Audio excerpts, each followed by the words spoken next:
شہید کر دیا. اور یہ اطلاع ابن زیاد اپنے محل میں تھا، اس کو ملی تو اس نے اس ٹائم اس کے محل میں صرف ایک ہی ملازم تھا. اس نے کہا حاجب، اے حاجب کسی کو یہ نہ بتانا. اور اس کے چہرے سے ایک شعلہ نکلا اور اس نے اپنی آستین سے چھپا لیا اور حاجب کو کہا کسی کو بتانا، اطلاع نہ دینا. یہ اطلاع اس کی ماں کو ملی. اس کی ماں مرجانہ نے ابن زید کے پاس آئی اور کہا ہے خبیث، تو نے یہ کیا کر دیا؟ تم نے حضرت فاطمہ زہرا رضی اللہ تعالیٰ عنہ کے نور چشم کو شہید کر دیا. خبیث، تو جنت نہیں دیکھے گا، تو جنت میں نہیں جائے گا. اس کی ماں نے اسی ٹائم اس کو بد دعا دی اور یہ لفظ انشاءاللہ تاریخ میں اس کی ماں کے لکھے جائیں گے. کرتے کرتے دوستو اب جو یہ واقعہ بیان کرنے لگا ہوں، جلد نمبر 4 نظرۃ القاری صحیح بخاری صفحہ نمبر 470 میں موجود ہے.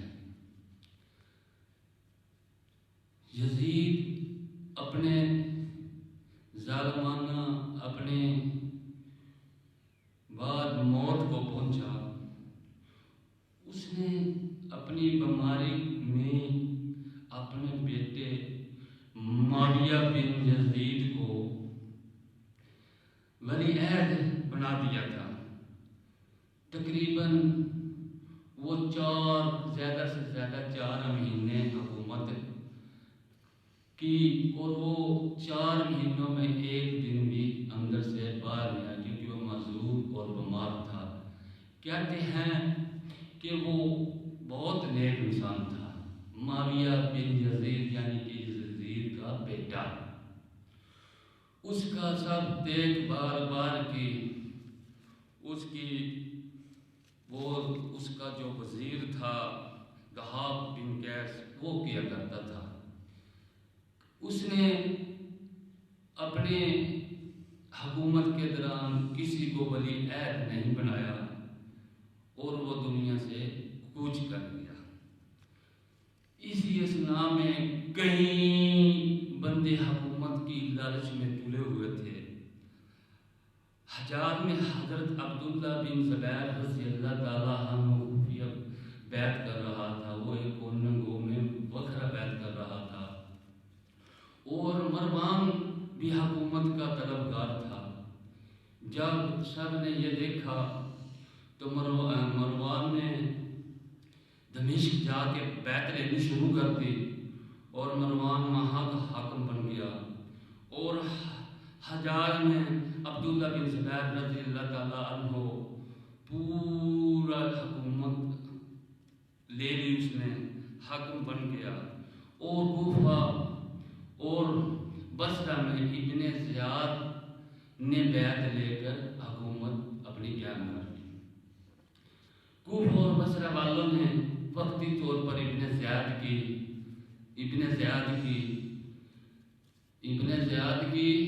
بیعت کر لے بھی اچھا کوئی امیر المومنین آیا تو ہم اس کی بیعت توڑ دیں گے. وقت گزرتا رہا دوستو. اس میں بصرہ میں اور کوفہ میں خوارج نے نافع بن ازرق دونوں قبیلوں نے مل کر ابن زیاد کو کوفہ سے مار بکایا. یعنی کہ انہوں نے اس کے ساتھ جنگ کر اسے وہاں سے بھگا دیا. ابن زیاد وہاں سے بھاگ کر دمشق مروان کے پاس چلا گیا. ادھر جب میدان خالی ہوا تو حضرت سلیمان بن سردی رضی اللہ تعالیٰ عنہ نے تحریک چلائی کہ حسین کا انتقام کی تحریک چلائی اور انہوں نے اپنی تحریک کا نام جو توابین رکھا. ادھر جب مختار بن ابو عبیدہ شکفی جس کے دل میں جس کے دماغ میں نبی بننے کا کیڑا بلا رہا تھا حضرت محمد بن حنفیہ کو مہدی قرار کر دے کر چپکے بیعت لینی شروع کر دی. اس نے حضرت محمد بن حنفیہ کو مہدی تصور کر دیا سب میں. یہ سلسلہ چل کر رہا. اب کوفہ میں دو گروہ بن گئے, ایک مختار کا اور ایک حضرت سلیمان بن سعودی رضی اللہ تعالیٰ عنہ کا. دونوں گروہ چل رہے. ادھر ابن زیاد جب بھاگ کر دمشق مروان کے پاس گیا تو اس نے نبی اور اس کے سرداروں کو اپنے ساتھ ملایا. کہنے لگا اے مروان تو خلیفہ بن جا. اگر ابن زبیر نے بنی امیہ بنی کو فتح کر لیا تو ہم سب کو قتل کر دے گا. ان کی یہ بات سن کر ابن زید کی مروان نے پہلے تو اس بات پہ تیار نہ ہوا. جب انہوں نے ڈرایا نا ابن زبیر رضی اللہ تعالیٰ عنہ سے, تو اس بات پر آمادہ ہو گیا اور خلیفہ بن گیا. سب سے پہلے مروان اور نکی نے مروان کی خلیفہ پر بیعت کی اور انہوں نے بیعت شروع کر اپنی ایک مضبوط لشکر تیار کر دیا. اب ابن زیاد کو کوفہ اور بصرہ سے بھگایا تھا تو اسے اس کا بڑا شوق تھا کہ میں دوبارہ اس کے ذریعے مروان کے ذریعے یہ دوبارہ حکومت حاصل کوفہ کی کروں گا.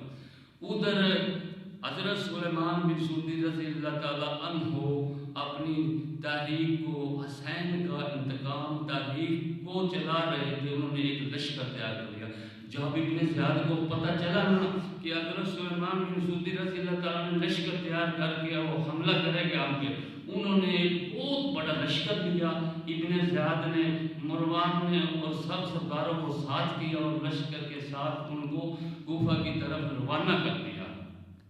کوفہ پہنچ کر جب وہ ادھر سے حضرت سلیمان بن سعودی رضی اللہ تعالیٰ عنہ کوفہ سے شام کی طرف روانہ ہو گئے لشکر لے کر. جب لشکر حضرت سلیمان بن سعودی رضی اللہ تعالیٰ عنہ کو جاتا تو اس کے جانور چھڑتے جاتے, یعنی کہ اندر سے بھاگتے جاتے. جب مقابلہ عین الوردہ کے پاس پہنچے نا اس کے لشکر کے آدمی تھوڑے رہ گئے. اب آگے لشکر بہت بڑا تھا. ابن زیاد کا اس کے سردار تھے, وزیر تھے, بہت بڑا لشکر کے ساتھ عین الوردہ کے پاس دونوں ہیں نا حضرت سلیمان بن سعودی رضی اللہ تعالیٰ اور ابن زیاد کے لشکر کا آمنا سامنا ہو گیا اور غصہ مچ گیا اور خون ریزے کی جنگ شروع ہو گئی. 3 دن یہ جنگ جاری رہی. 3 دن کے بعد ابن زیاد کے لشکر نے حضرت سلیمان بن سعودی رضی اللہ تعالیٰ عنہ کو شہید کر دیا اور حضرت سلیمان بن سعودی رضی اللہ یعنی توابین کو بڑی بھیانک شکست ہوئی. انا للہ و انا الیہ راجعون. دوستو پھر مختار کے لیے کوفہ کا میدان خالی ہو گیا, یعنی کہ اب وہ اکیلا رہ گیا. حضرت سلیمان بن سعودی رضی اللہ علیہ وسلم شہید ہو گئے. اب ابن زیاد لشکر لے کر کوفہ کی جانب چلنے لگا نا تو راستے میں رکاوٹیں آ گئی.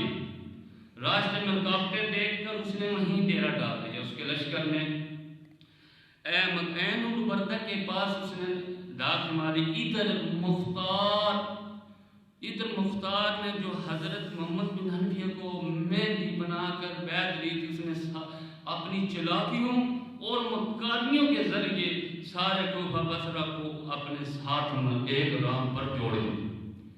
ادھر جب مختار کو پتہ چلا نا کہ ابن زیاد کوفہ پر حملہ کرے گا تو مختار نے ابراہیم بن اشتر کو کی قیادت میں ایک لشکر تیار کر روانہ کر دیا کہ وہ ابن زیاد کے لشکر سے جنگ کرے. ابراہیم بن اشتر کے پاس لشکر تھوڑا تھا, لیکن یہ دنیائی تجربے کاری تدبیر میں بہت آگے تھا. اس نے جو اس کا مقابلہ موصل کے قریب نہر خازن کے پاس ہوا۔ اس ابراہیم بن مستر نے تھوڑے سے لشکر کے ساتھ اپنی دنیائی اور اپنی جو تجربے کاری کے ذریعے ابن زیاد کا سر کاٹ دیا، اور جتنے بھی اس کے سردار تھے نا بڑے بڑے سب کے سر کاٹ دیے۔ اور ابراہیم مستری نے جب ابن زیاد کا سر کاٹ کر کوفہ مختار کو بھیجا نا، تو کہتے ہیں یہ جس جگہ پہ جس مہارات میں جس تالش میں حضرت حسین رضی اللہ تعالیٰ عنہ کا سر مبارک ابن زیاد کے سامنے رکھا گیا تھا نا، اسی جگہ پہ ابن زیاد کا سر رکھا گیا۔ تو دوسرے سرداروں کا ترمذی کی روایت میں ہے کہ ابن زیاد اور سب دوسرے سرداروں کے سر کاٹ کرنا ابراہیم مستری نے جب کوفہ بھیجے نا تو مسجد کے سینے میں رکھا گیا۔ جب امام اکٹھی ہوئی تو ایک نعرہ بجا، سانپ آیا سانپ آیا سانپ آیا۔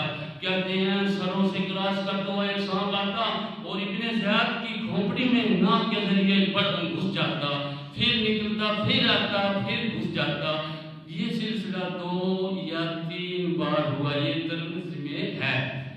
دوستو، حسین کا انتقام حضرت سلیمان بن سرتی لینے گئے تھے، یہ جماعت تھی، لیکن وہ شہید ہو گئے اور انتقام ابن زیاد کو قتل نہیں کر سکے۔